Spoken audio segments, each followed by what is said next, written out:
Con mi hijo sin contestar el teléfono durante 2 semanas, decidí ir a su casa en silencio.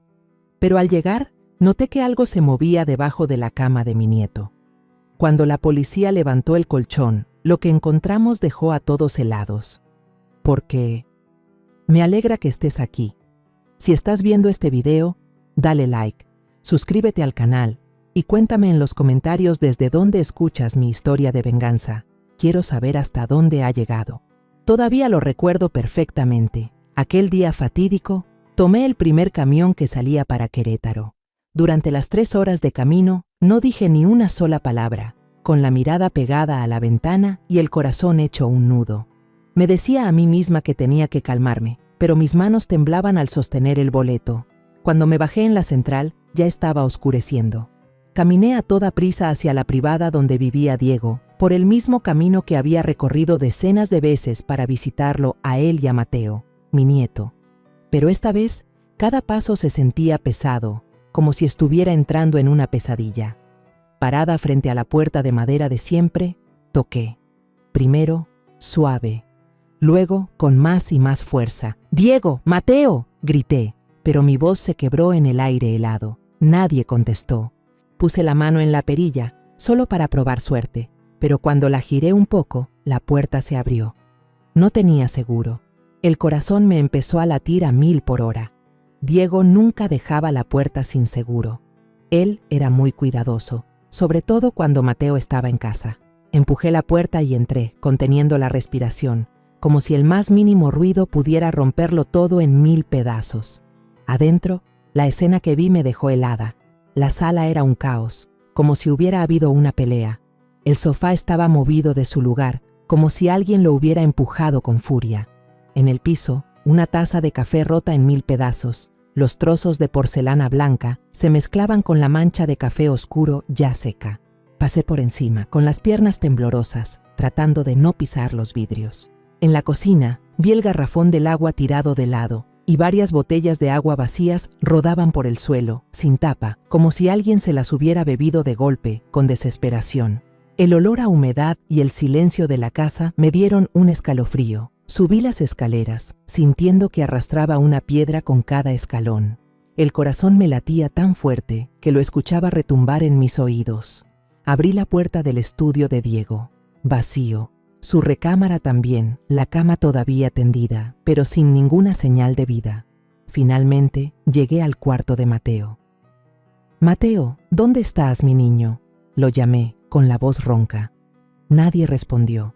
Me quedé parada en medio del cuarto, mirando sus juguetes, los bloques de Lego, su osito de peluche viejo, y sentí que el corazón se me iba a romper. De repente, un ruidito vino de debajo de la cama, un sonido rasposo, como el de una botella de plástico rodando sobre la madera. Me quedé tiesa y un escalofrío me recorrió toda la espalda. El corazón me latía aún más fuerte, tanto que pensé que se me saldría del pecho. Había algo debajo de la cama. Quise agacharme a ver, pero sentía los pies pegados al piso. Di un paso hacia atrás, agarrándome del borde de un escritorio con la mano temblorosa para no caerme. «¿Mateo?», lo llamé otra vez, pero solo me respondió el silencio, a excepción de ese ruidito, bajito pero claro, como una advertencia. El pánico se apoderó de mí. Salí corriendo de la casa con las manos temblando tanto que tuve que marcar el número de la policía 3 veces para atinarle. «Mi hijo desapareció. No me ha contactado en 2 semanas». Casi le grité al teléfono con la voz quebrada. «Hay un ruido extraño, debajo de la cama de mi nieto», balbuceé, sin saber bien qué decía. Solo sabía que necesitaba que alguien viniera, y rápido. En menos de 10 minutos, las luces azules y rojas de una patrulla iluminaron la ventana. Llevé a los 2 policías al cuarto de Mateo, y con el dedo tembloroso señalé hacia la cama. «Ahí abajo», susurré, sin atreverme a mirar.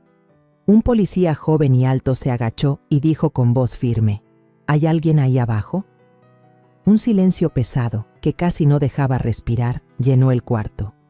Entonces, sin decir nada más, los 2 policías levantaron la cama de un solo movimiento. Y ahí lo vi, era Mateo, mi nieto, acurrucado ahí abajo. Estaba flaquísimo, con el pelo pegado por el sudor y la ropa sucia, desprendiendo un olor agrio. Abrazaba con fuerza una botella de agua vacía, con los ojos bien abiertos, sin expresión, como si estuviera viendo un mundo al que yo no podía llegar. Me quedé ahí, paralizada, sintiendo que el corazón se me detenía. Los dos policías también estaban en shock, sin poder decir una palabra. Caí de rodillas, queriendo abrazarlo, pero mis manos temblaban tanto que no me atreví a tocarlo. «Mateo, mi niño», susurré, con las lágrimas a punto de salir. Él no respondió, solo se quedó ahí, aferrado a su botella, como si fuera lo último que lo mantenía con vida. No sabía qué había pasado, pero sí sabía que esta pesadilla apenas estaba comenzando. Soy Elena, tengo 61 años y vivo sola en un pueblito cerca de la Ciudad de México. Mi historia comienza una mañana a finales de octubre, cuando me di cuenta por primera vez de que Diego había desaparecido. Fueron 2 semanas eternas, en las que viví con una angustia que no tenía respuesta. El primer día, le llamé a Diego para saber cómo estaba. Como siempre, estaba sentada en la mesa de la cocina, con el teléfono en la mano, escuchando el tono sonar una y otra vez hasta que se cortaba. Ninguna respuesta. Le mandé un mensaje, uno cortito. «¿Estás bien, hijo?». Pero el mensaje se quedó ahí, sin respuesta. Empecé a sentir un nudo en el estómago, como si algo anduviera mal, pero me dije a mí misma que a lo mejor estaba ocupado, que se le había acabado la pila o que andaba en algún lugar sin señal.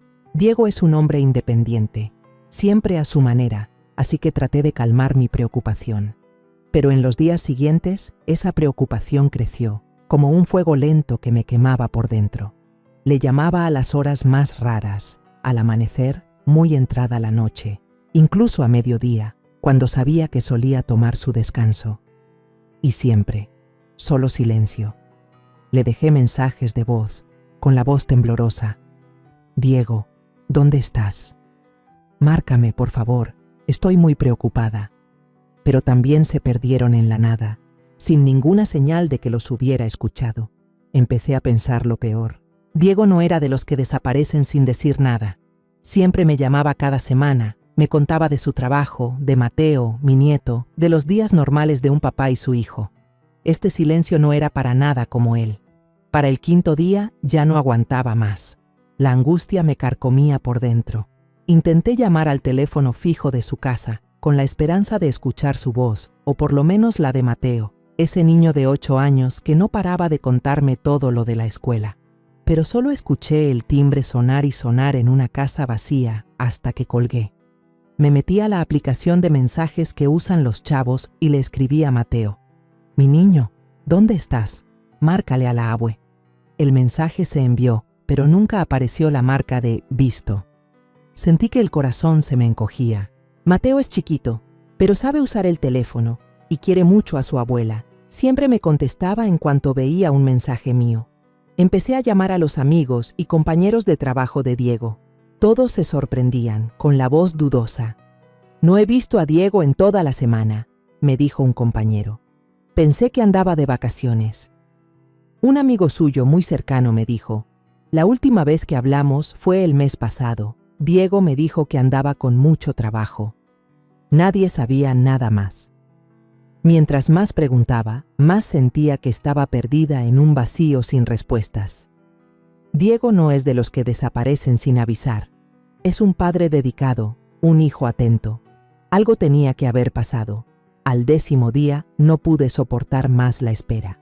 Busqué a los vecinos que vivían cerca de la casa de Diego, llamando a cada uno de los que tenía el número. Suspiraban al otro lado del teléfono, con voz apenada. Una señora mayor que vive enfrente de la casa de Diego me dijo que la semana pasada, en la noche de la tormenta, vio que la luz de la casa de Diego se prendió de repente y luego se apagó. Pensé que el muchacho nomás había prendido la luz para irse a dormir, me dijo, pero su voz temblaba, como si ella también sintiera que algo no estaba bien. Sus palabras se me clavaron en el corazón como un cuchillo. La noche de la tormenta, una luz que se prende y se apaga. Algo andaba muy mal. De eso estaba segura. Pasaron 2 semanas y todos mis esfuerzos eran en vano.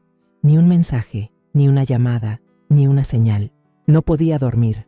Pasaba las noches mirando el techo, imaginándome de todo. ¿Diego tuvo un accidente? ¿Lo secuestraron? ¿O simplemente se quiso ir a algún lado? Pero no. Diego nunca dejaría a Mateo. Él era su mundo entero. ¿Y Mateo, mi nieto, dónde estaba? Mientras más pensaba, más me faltaba el aire. No podía quedarme de brazos cruzados ni un minuto más. Decidí ir a la casa de Diego, y lo que encontré solo hizo que mi angustia creciera. Ahora estoy sentada en la luz tenue del cuarto de un hospital, con las manos aferradas al borde de la silla como si, al soltarla, el mundo entero se fuera a derrumbar. Mateo está acostado en la cama. Su cuerpecito casi se pierde en la sábana blanca. Un policía lo cargó en brazos desde aquella casa fría y yo, como una sombra sin alma, corrí tras ellos. Mis manos temblaban cuando lo toqué, queriendo abrazarlo, pero sin atreverme a hacerlo fuerte, por miedo a lastimarlo. Mateo no reaccionaba, ni un parpadeo, ni un suspiro. Sus manitas apretaban la botella de agua vacía, como si fuera lo último que lo aferraba a esta vida. La patrulla volaba por las calles oscuras de Querétaro, con el sonido de la sirena retumbando en la noche. Yo iba sentada junto a Mateo, echándole aire con un pedazo de papel que encontré en la casa, mientras le daba palmaditas suaves en la espalda. «Mateo, aquí está la abue», le susurraba con la voz quebrada. Pero el niño seguía como una estatua viviente, con los ojos bien abiertos, mirando a la nada. Me preguntaba, ¿qué le pasó a mi nieto? ¿Y a Diego? Esa casa hecha un desastre, la botella de agua vacía y el ruido debajo de la cama. Todo era como una pesadilla de la que no podía despertar. En el hospital, los doctores y enfermeras metieron a Mateo a urgencias de inmediato. Yo me quedé afuera, con las manos pegadas al cristal de la puerta, viéndolos moverse rápido a su alrededor. El sonido de las máquinas se mezclaba con las voces apuradas de los doctores. No hay heridas externas, desnutrición severa, deshidratación grave, señales de trauma psicológico. Cada palabra era como una puñalada en el corazón. Trauma psicológico.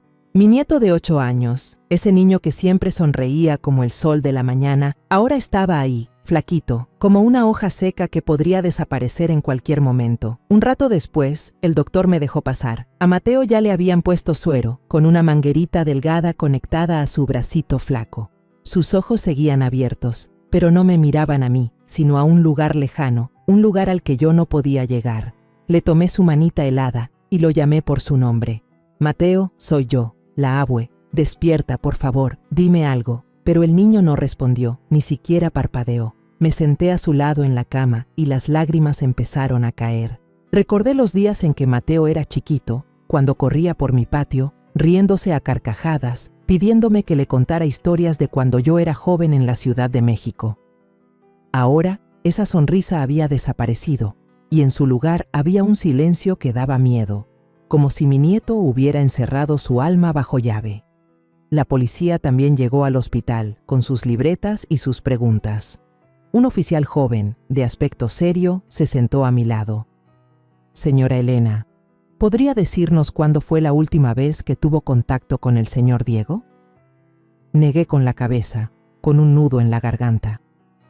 «Ya pasaron 2 semanas», dije, con la voz temblorosa. Le llamé, le mandé mensajes, hice de todo, pero nada. Diego nunca haría algo así, siempre me llamaba, por lo menos una vez a la semana. El policía anotaba, asintiendo con la cabeza, y luego se volteó para preguntarle al doctor sobre el estado de Mateo. Hablaron en voz baja. La víctima no presenta lesiones letales, pero está en un estado de shock postraumático severo.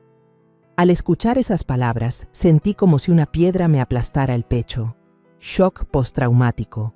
¿Qué tuvo que vivir Mateo para terminar así? Quería exigir respuestas, pero el policía solo anotaba y me dijo: «Vamos a abrir un expediente por desaparición. ¿Podría acompañarnos a la delegación para dar su declaración completa?» Negué con la cabeza, casi suplicando: «Déjenme quedarme con mi nieto. No puedo dejarlo solo en este momento». Asintieron, aceptando, pero sus miradas estaban llenas de preocupación, como si ellos también sintieran la sombra oscura que se cernía sobre mi familia. Esa noche, me quedé sentada junto a la cama, viendo a Mateo temblar mientras dormía a ratos. Abrazaba con fuerza la botella de agua vacía, incluso dormido, como si tuviera miedo de que alguien se la quitara. El sudor le corría por la frente, mojando la almohada. De vez en cuando se sobresaltaba, con los ojos desorbitados, pero no decía nada, solo me miraba con esa mirada vacía. Le sequé la frente con una toallita, con la mano temblorosa. «La abue está aquí contigo», le susurré, aunque sabía que no me escuchaba. La doctora vino a revisarlo, una mujer de mediana edad con una mirada dulce. Puso su mano en mi hombro y me dijo con voz suave: «Señora Elena, el niño necesita tiempo. Pasó por un shock muy grande. Tenga paciencia, ya verá que nos contará lo que pasó». Asentí, pero por dentro sentía una pesadez terrible. ¿Paciencia? ¿Cómo podía tener paciencia cuando Diego seguía desaparecido, cuando Mateo estaba aquí, como una sombra de sí mismo? Pasé toda la noche sentada, tomándole la mano a Mateo, escuchando su respiración débil.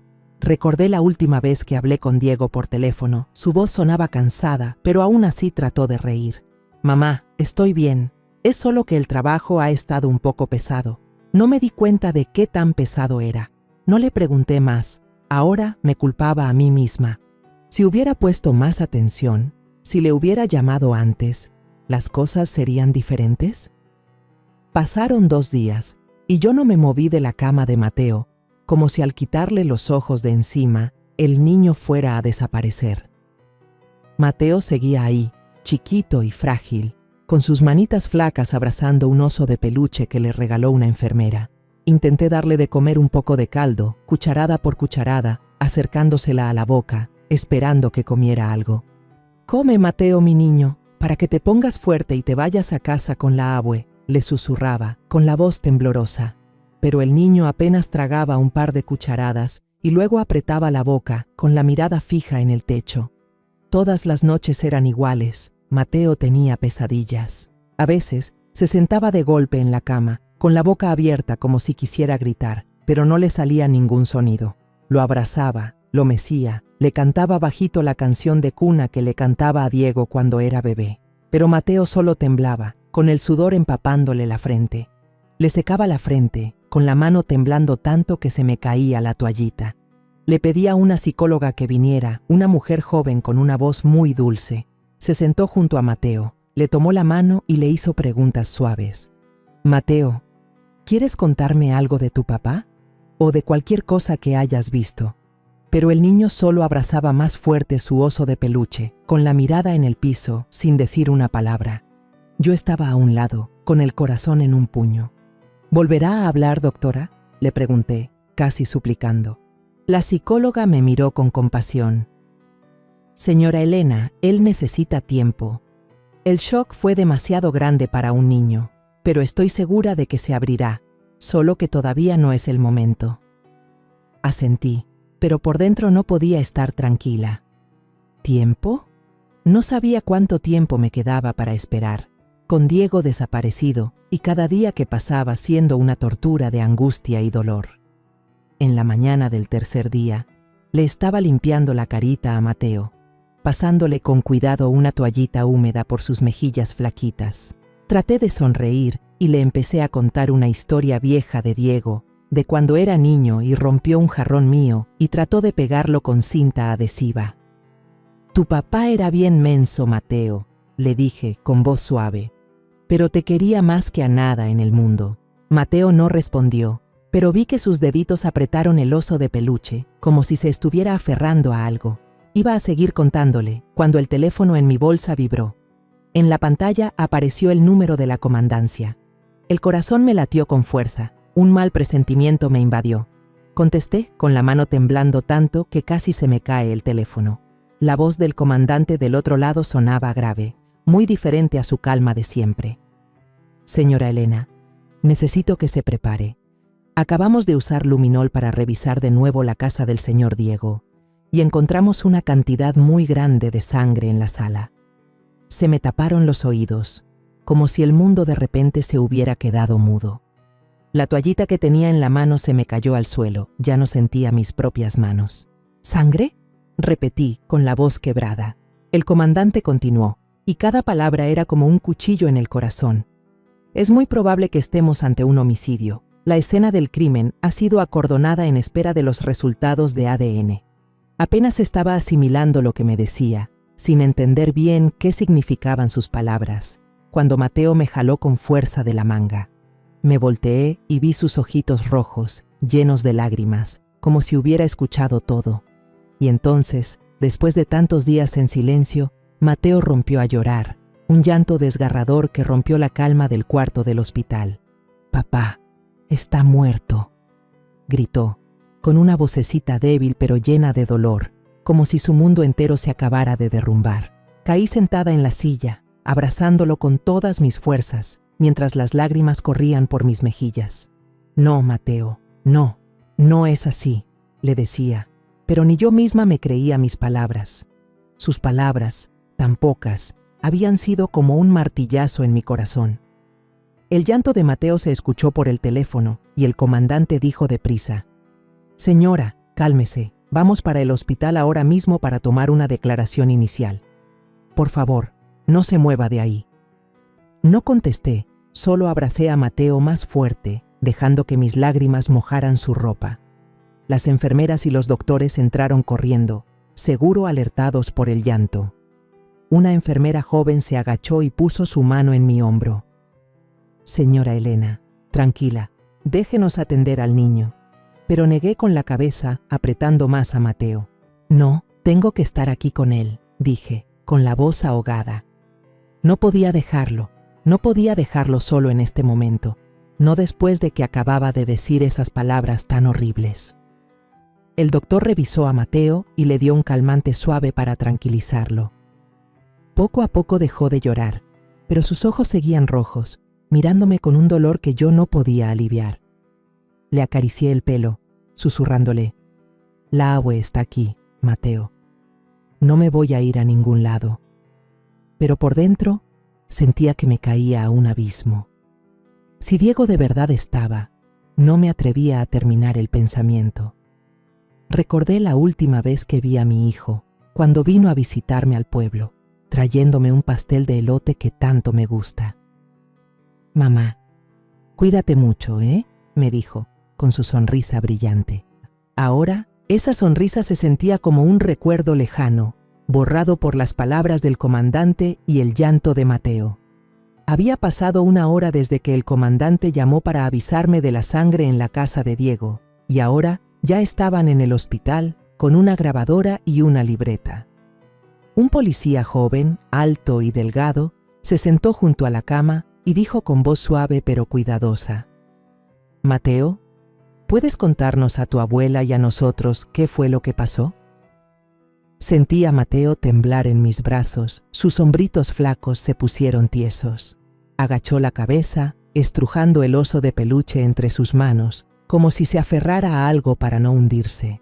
Le acaricié el pelo y le susurré: «No pasa nada, Mateo. Tú cuenta, la abue está aquí contigo». Traté de que mi voz sonara tranquila, pero por dentro sentía que estaba al borde de un precipicio.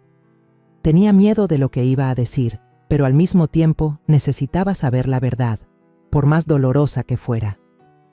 Después de unos minutos en silencio, Mateo asintió levemente, un movimiento tan pequeño que me encogió el corazón. Contuve la respiración, apretando su hombro, y escuché cada una de sus palabras entrecortadas y débiles, como si cada una fuera un pedazo roto de su alma. «Esa noche llovía muy fuerte», empezó Mateo, con la voz temblorosa, casi en un susurro. «Yo estaba jugando con mis legos en mi cuarto, haciendo una torre bien alta que papá dijo que era la más bonita. Y entonces tocaron el timbre muchas veces». Mateo se detuvo, mirando su oso, apretándolo más fuerte. Me dio curiosidad y salí a ver. Papá estaba en la puerta, viendo por la mirilla, y su cara estaba muy tensa. Nunca lo había visto así. Sentí un escalofrío recorrer mi espalda. Diego siempre era tranquilo. Siempre sabía cómo esconder sus preocupaciones para proteger a Mateo. ¿Qué lo había asustado tanto?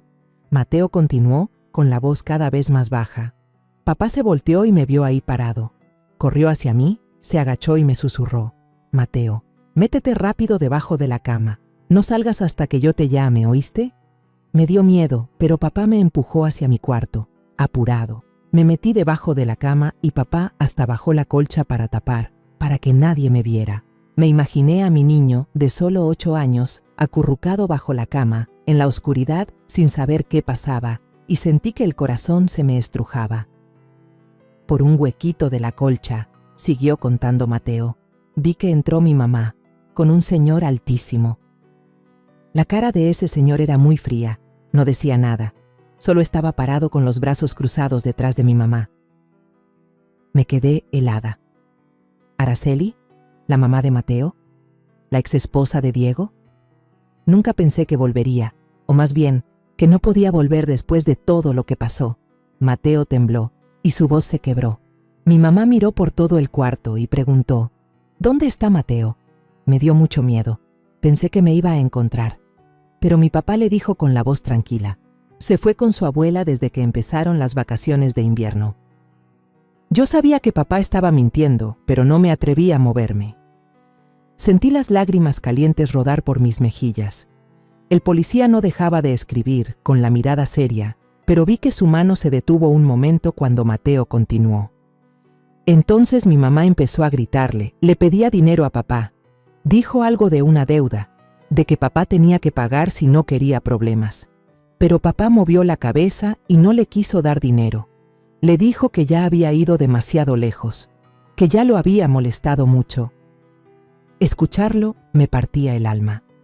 Diego había intentado escapar de la sombra de Araceli, había intentado construir una nueva vida para él y Mateo, pero ella había vuelto, trayendo problemas con ella. Mateo se detuvo, respirando agitado, como si el recuerdo lo estuviera arrastrando de vuelta a esa noche de terror. Le sobé la espalda y le susurré, «Con calma, mi niño, la abue está aquí». El niño respiró hondo y siguió.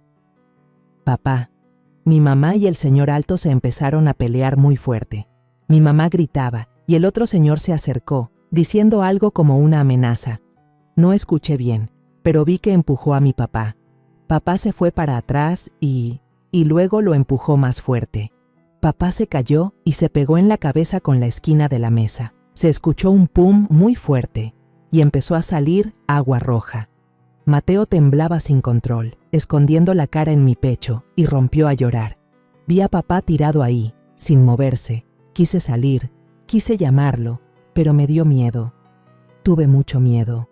Lo abracé con todas mis fuerzas, y mis lágrimas empaparon su pelo.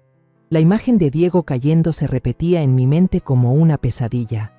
El policía enfrente de mí dejó de escribir y me miró con compasión.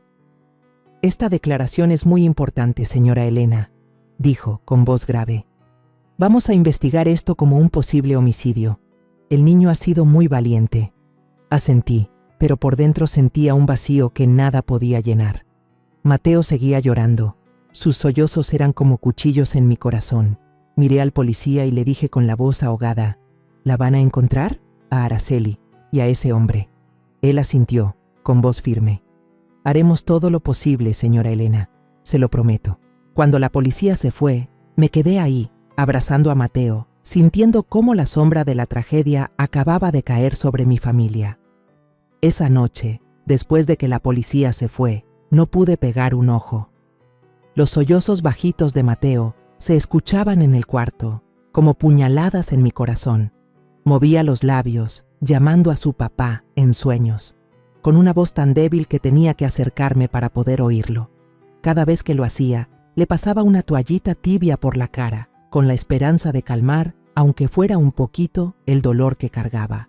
Pero al tocar su piel fría, los recuerdos viejos volvieron de golpe, doliendo, como si alguien le echara sal a una herida que nunca había sanado.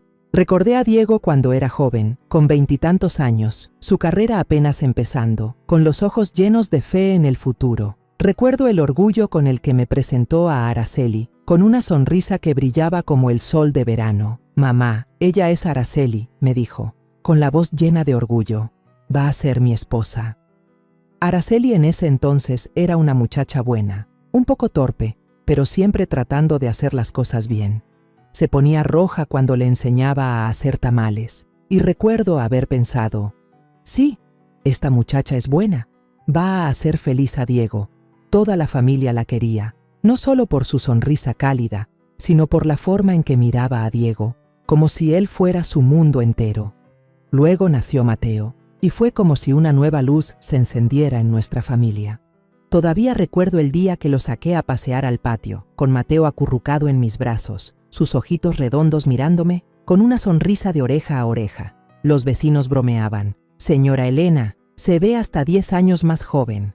Yo me reía, con el corazón lleno de alegría. Diego y Araceli, en ese entonces, todavía eran felices. Venían a visitarme seguido, trayendo a Mateo y sus historias de la vida nueva. Pensé que todo sería así para siempre, que nuestra pequeña familia siempre estaría llena de risas. Pero entonces, todo empezó a romperse. Recuerdo el día que recibí una llamada de Diego. Su voz sonaba apagada, cansada. «Mamá, Araceli, se metió en problemas de juego». Me quedé helada. No podía creer que esa muchacha buena hubiera caído en algo así. La primera vez, Diego vendió en silencio el coche que tanto quería, el coche para el que había ahorrado por años, solo para pagar las deudas de su esposa. Lo vi sentado en el patio, con los ojos rojos, pero aún así trató de sonreír. «Mamá, voy a estar bien, solo quiero ayudarla». Le tomé la mano, queriendo decirle algo, pero me quedé callada, porque entendía que Diego amaba a Araceli tanto que estaba dispuesto a hacer lo que fuera para salvarla. Pero las cosas no pararon ahí. La segunda vez, cuando los cobradores vinieron a tocar a mi puerta, amenazando porque Araceli no podía pagar, tuve que sacar todos mis ahorros. Era el dinero que había guardado para mi vejez, pero no lo dudé. Solo quería proteger a mi familia. «Mamá, perdón», me dijo Diego esa noche, con la voz ahogada. No pensé que las cosas llegarían a esto. Lo abracé y le dije que no se preocupara, que la familia era para apoyarse. Pero por dentro empecé a tener miedo. Araceli ya no era la muchacha buena de antes. Cada día que pasaba, ella cambiaba más. Araceli se volvió irritable, capaz de romper platos por cualquier cosita. Recuerdo una vez que fui de visita y vi a Mateo acurrucado en un rincón, con los ojos rojos porque su mamá le había gritado solo por tirar un vaso de leche. Araceli estaba ahí, gritándole: «Eres igual de torpe que tu padre». Corrí y saqué a Mateo de ahí, tratando de calmarla, pero ella solo se rió con amargura. «Es mi hijo, yo sé cómo educarlo». Esas palabras fueron como una puñalada en mi corazón. Mateo no merecía aguantar esos arranques de furia. Miré a Diego y lo vi consumido. Sus ojos que antes brillaban ahora solo reflejaban cansancio e impotencia. Muchas noches Diego me llamaba, desahogándose entre lágrimas. «Mamá, ya no puedo más», me decía, con la voz temblorosa. «Araceli, ya no es la mujer de la que me enamoré. Tengo miedo de que le haga daño a Mateo». Escucharlo me partía el alma, pero solo podía consolarlo. «Hijo, si me necesitas, aquí estoy. Yo te voy a ayudar». Finalmente, Diego decidió divorciarse y luchar por la custodia de Mateo. El día que el juez dio el fallo, lo vi suspirar aliviado, como si se hubiera quitado un peso de encima. Yo también sentí lo mismo. Pensé que por fin, padre e hijo tendrían una vida tranquila, que Mateo crecería con el amor de Diego, sin más gritos ni deudas pesadas. Pero me equivoqué. Apenas medio año después, Araceli regresó, trayendo consigo una pesadilla mucho peor. La historia que me contó Mateo sobre esa noche de tormenta, sobre cómo Diego cayó y se quedó inmóvil en el suelo, no dejaba de repetirse en mi cabeza. Araceli, la mujer que una vez quise como a una hija, la que fue la madre de mi nieto, se había convertido en una extraña, una persona cruel. Sentada en la oscuridad del cuarto del hospital, miré a Mateo dormir y lo oí sollozar, sus labios todavía moviéndose para llamar a su papá. Me hice una promesa a mí misma. «Diego, voy a hacer que se haga justicia por ti. Voy a proteger a Mateo, sin importar lo que cueste». A la mañana siguiente, el sol entraba por la ventana del hospital, pero no lograba quitar el frío que sentía por dentro. Me senté junto a Mateo, viéndolo dormir profundamente después del calmante. Su carita pequeña se veía más tranquila, pero la marca del dolor seguía ahí, imposible de borrar. El teléfono vibró. Era una llamada de la comandancia. El comandante, con voz grave pero firme, me dijo: «Señora Elena, tenemos información nueva. ¿Podría venir a la delegación ahora mismo?». Asentí, aunque él no podía verme, y le susurré a Mateo: «La abue sale un ratito, pórtate bien, la enfermera te va a cuidar». Le encargué a mi nieto a la joven enfermera, a quien ya conocía de estos días, y salí deprisa del hospital, con la mente hecha un lío. En el camino a la delegación, iba en el camión, mirando por la ventana sin ver nada más que la imagen de Diego cayendo en la historia de Mateo. Apreté mi rebozo entre las manos, tratando de aguantar las lágrimas. Cuando entré a la sala de juntas de la comandancia, el comandante, un hombre de mediana edad con una mirada penetrante, ya me estaba esperando. Desplegó un mapa grande sobre la mesa y señaló varios puntos marcados en rojo alrededor de la casa de Diego. «Tenemos una nueva pista», dijo, con voz segura. La cámara de seguridad de un vecino grabó una camioneta sospechosa justo la noche de la tormenta. Contuve la respiración, el corazón me latía con fuerza mientras él ponía el video en la pantalla. La imagen era borrosa y temblaba por la mala calidad, pero aún así vi claramente una camioneta oscura estacionada frente a la casa de Diego. Bajo la luz débil de la calle, distinguí la forma de algo largo cubierto con una lona en la parte de atrás. Minutos después, esta camioneta se fue, continuó el comandante, señalando otro video. No se ven bien las placas, están borrosas, pero el modelo coincide con el que usa una banda de prestamistas de por aquí. Apreté los puños, las uñas se me clavaban en las palmas. La historia de Mateo volvió a mi mente. Araceli y el hombre extraño, envolviendo a Diego en una cobija, arrastrándolo fuera de la casa. Esa cosa larga en la camioneta. No me atrevía a pensar más, pero el dolor era como un cuchillo afilado en mi corazón. Un oficial joven que estaba a su lado agregó: «Ya revisamos las grabaciones de las cámaras de tránsito cercanas. La camioneta aparece en un par de puntos, pero luego se le pierde el rastro en las afueras. Ya estamos coordinando con las patrullas para buscarla». Asentí, pero sentía que la cabeza me daba vueltas. «¿Están seguros de que esa camioneta tiene algo que ver?», pregunté, con la voz temblorosa. El comandante me miró, con los ojos llenos de determinación. «Es una prueba indirecta, pero muy importante, señora Elena. No vamos a dejar pasar ninguna pista».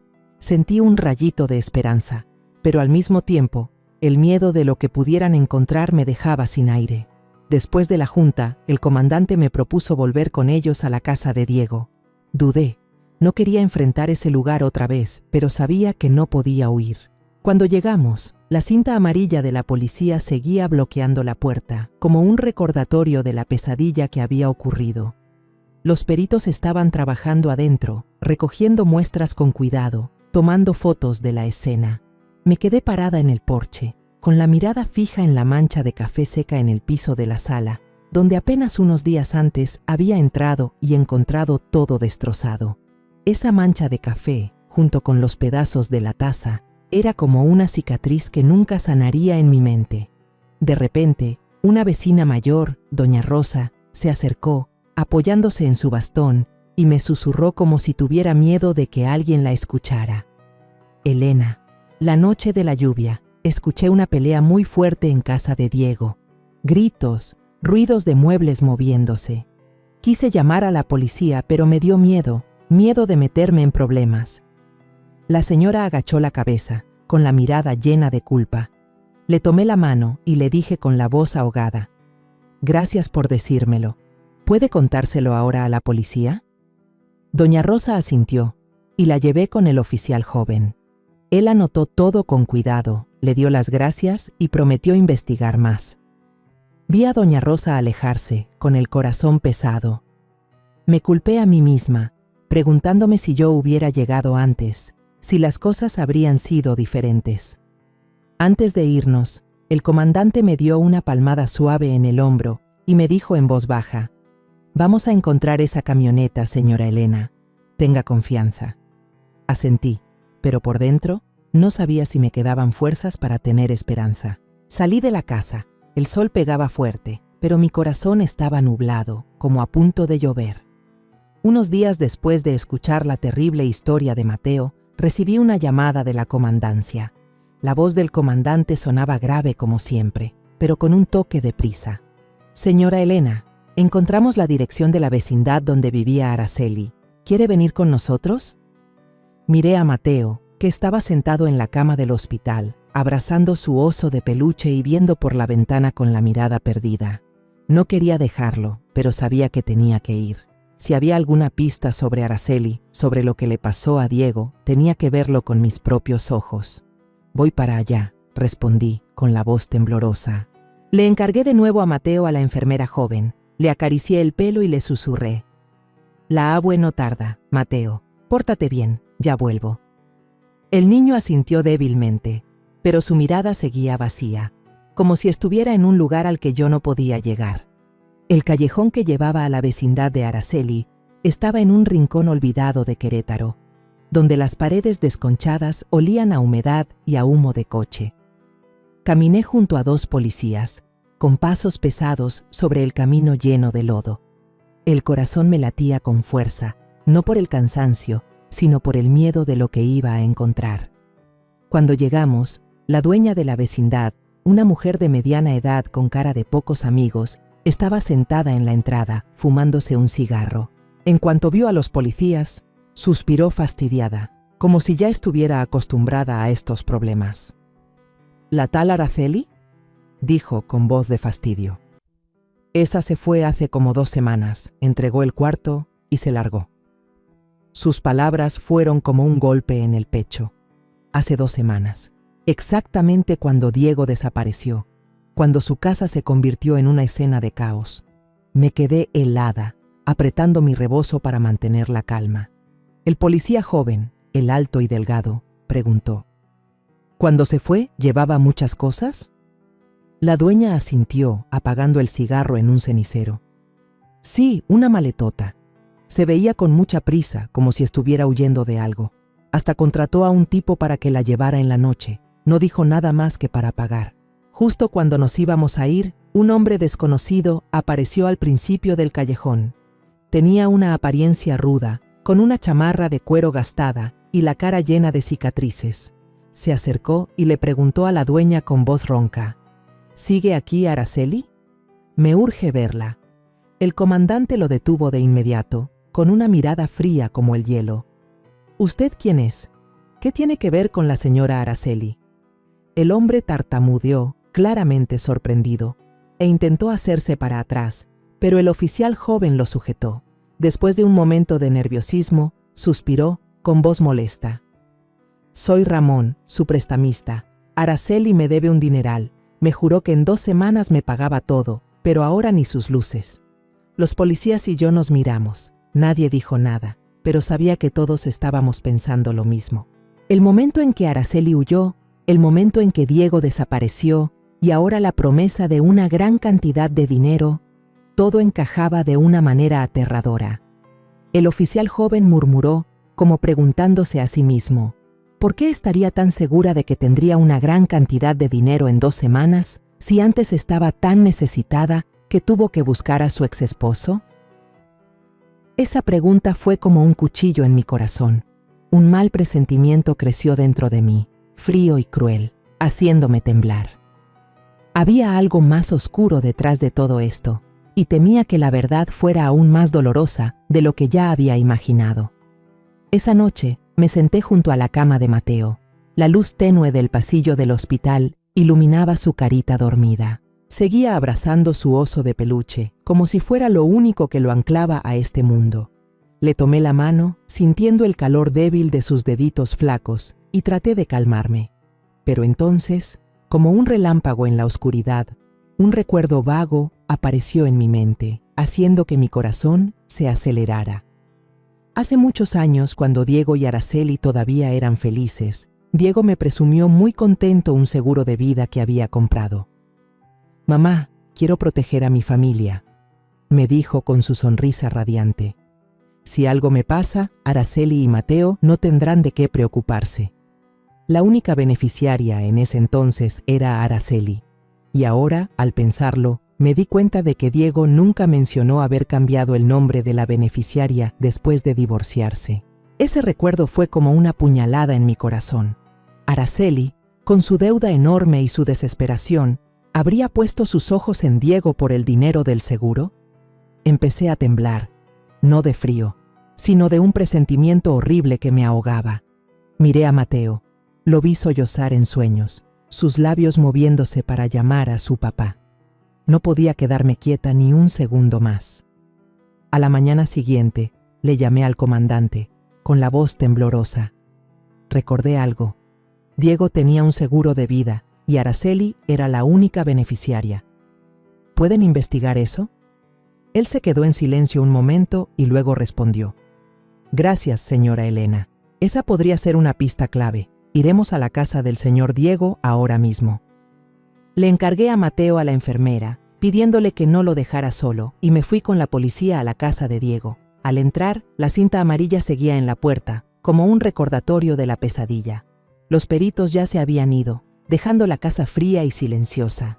El comandante me llevó a mí y a un oficial joven al estudio de Diego, donde solía arreglar sus papeles.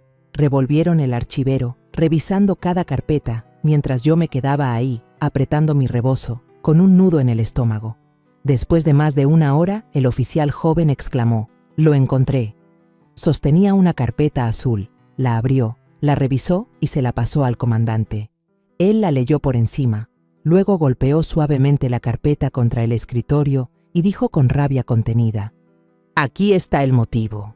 Miré el papel y vi el nombre de Araceli impreso claramente en la sección de beneficiaria. Mi presentimiento era correcto. Diego, por amor y responsabilidad, sin quererlo le había dejado el camino libre a Araceli para que se aprovechara. Me dejé caer en una silla, las lágrimas corrían por mis mejillas. «¿Por qué no lo cambiaste, Diego?», susurré, con la voz ahogada. «¿Por qué le diste la oportunidad?». El comandante puso una mano en mi hombro y dijo con voz grave: «Señora Elena, si Diego moría en un accidente, Araceli recibiría todo el dinero del seguro. Con esa cantidad, podría pagar todas sus deudas y vivir cómodamente. Esta es probablemente la razón por la que desapareció». Sus palabras fueron como un martillazo en mi cabeza. Apreté los puños. Un coraje inmenso creció en mi pecho. Araceli se había convertido en un monstruo, dispuesta a quitarle la vida a Diego por dinero. Recordé su mirada cuando era joven, cuando sonreía feliz junto a Diego, y me pregunté, ¿qué la había hecho cambiar tanto? ¿La ambición, la desesperación, o simplemente era una persona que se había perdido a sí misma? Esa tarde, cuando volví al hospital, el teléfono sonó de nuevo. Era el comandante. Su voz sonaba más apurada. «Señora Elena, acabamos de recibir noticias del equipo de investigación. Encontraron una bodega de congelados abandonada en las afueras, un lugar que la banda de prestamistas usa para sus cosas ilegales. Ya mandamos un equipo especial para allá». Sentí que el corazón me latía a toda prisa, como un tambor de guerra. «¿Qué sospechan?», pregunté, con la voz temblorosa. Él dudó. «No estamos seguros, pero es posible que encontremos alguna pista sobre el señor Diego». Me senté junto a la cama de Mateo. Mis manos temblaban tanto que no podía sostener un vaso de agua. Esa noche, cuando Mateo ya dormía, el teléfono sonó una vez más. Contesté, con la mano temblando tanto que casi lo tiro. La voz del policía del otro lado sonaba entrecortada, como si estuviera escogiendo sus palabras con mucho cuidado. «Señora Elena, encontramos un cuerpo, un hombre, escondido en la bodega de congelados. Sospechamos que es el señor Diego». Me derrumbé, con un nudo en la garganta, incapaz de decir una palabra. Mi mundo se vino abajo. Diego, la persona que más amaba, ¿ahora era solo un cuerpo en una bodega fría? Quise gritar que no era cierto, pero solo salieron lágrimas. «¿Están seguros?», susurré, con la voz quebrada. «Necesitamos que venga a identificarlo», respondió con voz apenada. «Pero por favor, prepárese». A la mañana siguiente, fui con la policía a la morgue, sintiendo que un miedo terrible me apretaba el corazón. En el camino, sentada en el asiento trasero de la patrulla, apretaba mi rebozo y miraba por la ventana sin ver nada más que la cara de Diego. Recordaba su sonrisa, la forma en que se burlaba de mí cuando se me quemaba el pastel de elote. «Mamá», Si pones una pastelería, yo soy tu primer cliente, me decía, con su voz alegre. Ahora, esa sonrisa era solo un recuerdo y estaba a punto de enfrentar una verdad que no quería creer. Cuando el coche se detuvo frente a la morgue, bajé sintiendo que caminaba en un sueño. El policía joven, el que había estado conmigo estos días, puso una mano en mi hombro y me dijo suavemente: «Señora Elena, ¿está lista?». Asentí, aunque por dentro sabía que nunca estaría lista. La puerta de la cámara fría se abrió y un aire helado con olor a químicos me golpeó la cara, haciéndome temblar. La sábana blanca que cubría la camilla fue retirada lentamente y entonces vi la cara de Diego. Aunque estaba pálida, aunque estaba cambiada por el tiempo y la muerte, reconocí a mi hijo al instante. Sus cejas pobladas, su nariz recta y los labios que besé tantas veces cuando era un bebé. Seguía siendo mi Diego. Rompí a llorar, cayendo de rodillas al suelo, solo pudiendo decir 2 palabras: «Hijo mío». Quise tocarlo, abrazarlo una última vez, pero mis manos temblaban tanto que no podía levantarlas. El policía joven me ayudó a levantarme, su voz llena de pena. «Lo sentimos mucho, señora Elena. Siéntese aquí, por favor». Pero no quería sentarme, no quería hacer nada más que gritarle al mundo por qué mi hijo tenía que haberse ido así. Cuando me tranquilicé un poco, el médico forense, un hombre de mediana edad con voz grave, se acercó. Sostenía una carpeta y explicó: «La víctima murió por un traumatismo cráneoencefálico severo, causado por un golpe fuerte contra un objeto duro. La hora de la muerte se estima que fue la noche de la tormenta de hace 2 semanas». Sus palabras confirmaron lo que Mateo había contado sobre esa noche terrible en que Diego cayó y quedó inmóvil en el suelo. Asentí, pero cada palabra que decía era como un cuchillo que se hundía más en mi corazón. «Gracias», susurré, sin saber bien por qué daba las gracias.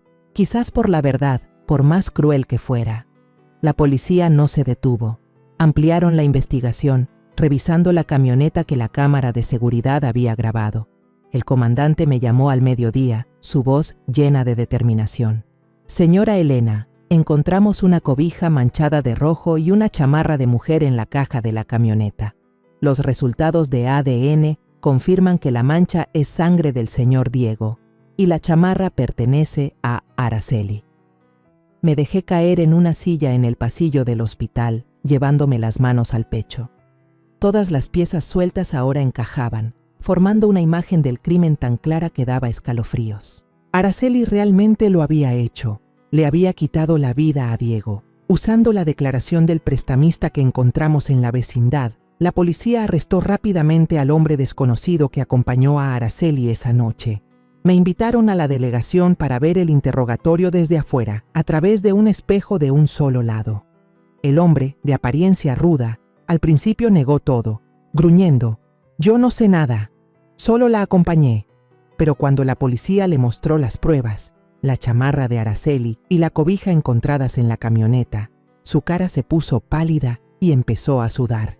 El comandante le dijo con voz dura: «¿Cree que no sabemos que le ayudó a esconder el cuerpo? Hable, si no quiere que su sentencia sea peor».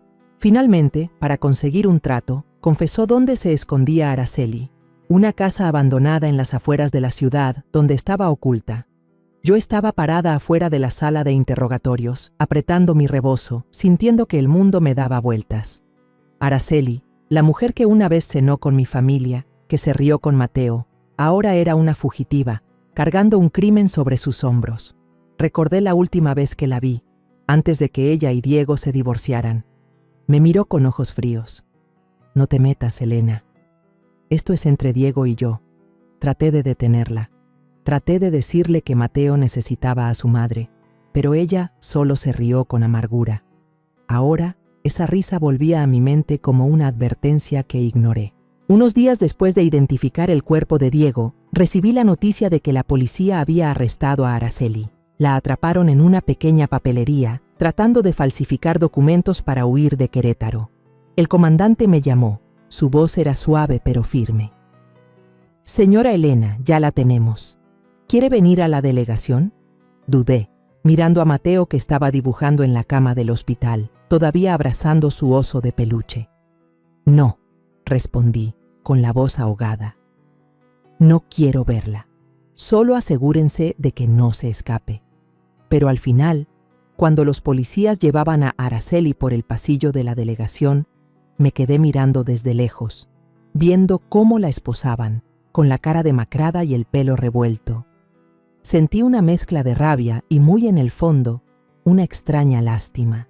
Araceli, la que fue mi nuera, la que fue la madre de Mateo, había destruido su propia vida y la de las personas que más amaba. El juicio se llevó a cabo en el tribunal de la ciudad, atrayendo la atención de la prensa y la gente. Me senté en la primera fila, tomando fuerte la mano de Mateo, sintiendo cómo su manita temblaba en la mía. Él no quería venir, pero lo convencí suavemente. Mateo, tenemos que hacer esto por tu papá. La abue va a estar aquí contigo. Él asintió, pero sus ojos seguían llenos de miedo. La sala estaba llena. El aire se sentía pesado, como una cuerda a punto de romperse. El fiscal, un hombre alto con una voz cortante, se levantó y presentó las pruebas una por una. Puso la grabación de la declaración de Mateo, la vocecita de mi nieto temblando al contar lo de la noche de la tormenta. Escucharlo me apretó el corazón y abracé más fuerte a Mateo cuando él agachó la cabeza, escondiendo la cara en su oso. El fiscal continuó, mostrando las fotos de la cobija y la chamarra de Araceli encontradas en la camioneta. Los resultados de ADN confirman que la sangre pertenece a la víctima, el señor Diego, dijo, con voz fría. Luego proyectó las imágenes de la cámara de seguridad, la camioneta borrosa bajo la luz de la calle, llevando algo largo cubierto con una lona. Finalmente, levantó la carpeta del seguro de vida, señalando el nombre de Araceli como beneficiaria. Este fue el motivo, declaró, su voz resonando en la sala. La acusada planeó un asesinato para cobrar el dinero del seguro, pagar sus deudas y vivir cómodamente. Miré a Araceli, sentada en el banquillo de los acusados, con la cabeza gacha. Al principio, trató de mantenerse tranquila, evitando las miradas, pero a medida que se presentaban las pruebas, empezó a temblar. De repente, se levantó de un salto y gritó: «¡Yo no quise matarlo! ¡Solo quería mi dinero!». Su voz se quebró, pero nadie en la sala se conmovió. El fiscal se acercó y refutó fríamente. Si solo quería dinero, ¿por qué escondió el cuerpo? Preparó una escena falsa de un accidente y trató de cobrar un seguro de vida. Araceli se quedó sin palabras. Sus labios se movían, pero no salía ningún sonido. Se volteó hacia su cómplice, el hombre rudo que estuvo con ella esa noche, y gritó: «¡Fue él! Él empujó a Diego». El hombre se levantó de inmediato, con la cara roja de furia, y la señaló: «Tú fuiste la que planeó todo. Yo solo hice lo que me dijiste. Tú me dijiste que lo empujara, que te ayudara a esconder el cuerpo». El ambiente en la sala se puso tenso. Los murmullos de la gente sonaban como una ola. Abracé a Mateo, sintiéndolo temblar. «Abue», susurró, con una vocecita. «Todo fue mi culpa, ¿verdad?». Le acaricié el pelo, tratando de no llorar. «No fue tu culpa, Mateo. Tu mamá se equivocó y va a tener que pagar por ello». Pero por dentro sabía que esas palabras no podían sanar la herida en el alma de Mateo. Después de horas de deliberación, la jueza, una mujer con una mirada seria, se levantó para dar el veredicto. Su voz sonó clara y firme. La acusada Araceli es declarada culpable de homicidio calificado y fraude, y es sentenciada a cadena perpetua sin posibilidad de libertad condicional. El cómplice es declarado culpable de complicidad en homicidio y encubrimiento, y es sentenciado a 20 años de prisión. Cuando se leyó la sentencia, rompí a llorar, abrazando a Mateo con todas mis fuerzas. Mis lágrimas no eran solo por el dolor de haber perdido a Diego, sino también por el alivio de que la justicia, por fin, se había hecho. Mateo escondió la cara en mi pecho, llorando desconsoladamente, y yo solo pude sobarle la espalda, susurrando: «Ya pasó, mi niño, tu papá ya puede descansar en paz». Unas semanas después, decidí cerrar la casa de Diego para siempre. No podía volver a ese lugar, que antes estaba lleno de las risas de mi hijo y mi nieto, y ahora solo era un recuerdo doloroso. Me llevé a Mateo a vivir conmigo a mi pueblito cerca de la Ciudad de México. Lo inscribí en terapia psicológica, con la esperanza de que las heridas en su corazón poco a poco sanaran. Cada noche me siento a su lado y le cuento historias de Diego, de cuando era niño, de cómo siempre quería que yo estuviera orgullosa de él. Tu papá te quería muchísimo, Mateo, le digo, acariciándole el pelo. Y la abue también. Esa noche me senté junto a la ventana, con Mateo dormido en mis brazos. La luz de la luna entraba, suave como un consuelo. Miré al cielo y susurré: Hijo mío, te prometo que voy a criar y a proteger a Mateo por ti. Ya se hizo justicia. Las lágrimas rodaron por mis mejillas, pero sentí un poco de paz, como si Diego estuviera en algún lugar, sonriéndome. Abracé a Mateo, sabiendo que aunque el dolor de perder a mi hijo nunca se irá, todavía lo tengo a él, y voy a pasar el resto de mi vida cuidándolo, así como Diego lo hizo. Después de todo lo que hemos pasado, de corazón quiero decirte a ti, que has seguido mi historia hasta este momento, que el amor y el cuidado por la familia nunca deben darse por sentados. Un solo descuido puede llevar a una tragedia que ya no tiene remedio. La ambición y la traición pueden convertir a tus seres queridos en extraños, pero la justicia siempre hablará si eres perseverante hasta el final. Aprendí que la verdadera fortaleza llega cuando te levantas para proteger a quienes amas, incluso en medio del dolor más profundo. Y sobre todo, la pérdida me enseñó a valorar cada segundo juntos, porque el amor de la familia es el legado más valioso que dejamos a las siguientes generaciones. La historia que acabas de escuchar ha sido modificada en nombres y lugares para proteger la identidad de los involucrados. No la contamos para juzgar, sino con la esperanza de que alguien escuche y se detenga a pensar cuántas madres están sufriendo en silencio dentro de sus propias casas. De verdad que me pregunto, si tú estuvieras en mi lugar, ¿qué harías? ¿Elegirías el silencio para mantener la paz o te atreverías a enfrentarlo todo para recuperar tu propia voz? Me gustaría saber tu opinión, porque cada historia puede convertirse en una luz que ilumine el camino de otros. Dios siempre los bendiga y estoy segura de que el valor nos llevará a días mejores. Por lo pronto, en la pantalla final te dejaré 2 de las historias favoritas del canal. Te aseguro que te sorprenderán. Gracias por haberme acompañado hasta este momento.